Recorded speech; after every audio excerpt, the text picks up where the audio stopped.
Okay, marketing mix promotion.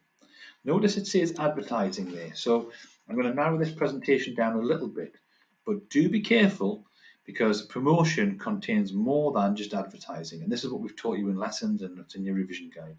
So you've got all these things already. Just do make sure you're aware of them, but spend the majority of your time focused on the advertising part of promotion.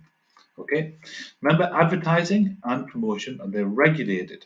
You can't just claim and say anything. There's a regulator who's in charge of making sure that when businesses advertise, it's legal, it's honest, it's decent, and it's true. And if customers think that your adverts are misleading or not one of those four things, they can complain, and your advert will be taken down, or you'll be forced to change it. All right, so let's drill down a little bit more deeply on the different methods of advertising here. Very likely, you're going to be asked to talk about the pros and cons of these different methods. You might even get a mini essay on it. So when you're doing that, you need to think about, well, how much does it cost to make these adverts? How many people am I likely to attract, or how many people are likely to see the advert? Can I target it at certain places or types of customers? Is it visual? Does it have sound? Can you interact with it like a website? And will people notice it, or will they just ignore it like a magazine article? How long will the advert last for? Do you have to update it? Do you have to maintain it like a website or like billboards and notices? The weather just deteriorates them. A lot of this, folks, is really common sense, right? So national newspapers, local newspapers and magazines, they're what we call print media, well, because you print them, obviously. And obviously, the more well-known the newspaper, the magazine, the more it's going to cost you. Local newspapers are very good at targeting customers. National newspapers are seen by millions of people. But again, many people don't buy newspapers anymore, and adverts are easily flicked past.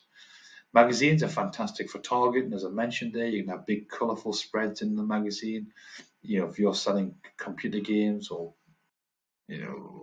rock climbing or whatever it is you're into, fashion, there's a magazine that caters for that. Radio, TV, large numbers of people see these things, but very expensive. TV and radio is only auditory. You can't actually see the product. So what you've got to try and do all the time is bring it back to these issues here. Internet's fantastic, 24 hours a day, 7 days a week. People can buy online. It's very inexpensive, but you do have to have the technology and the developers to be able to do that.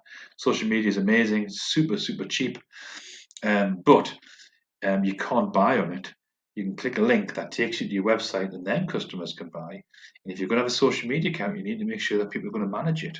Because if a customer complains or says something bad about your company on there, everyone else who goes on your social media page are going to see it. So just be mindful of that. There's too many pros and cons to go through in one little video.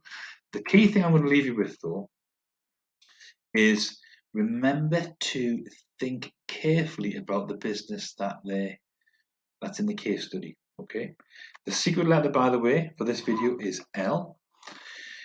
If I'm a little local business, clearly putting a TV advert out would be foolish.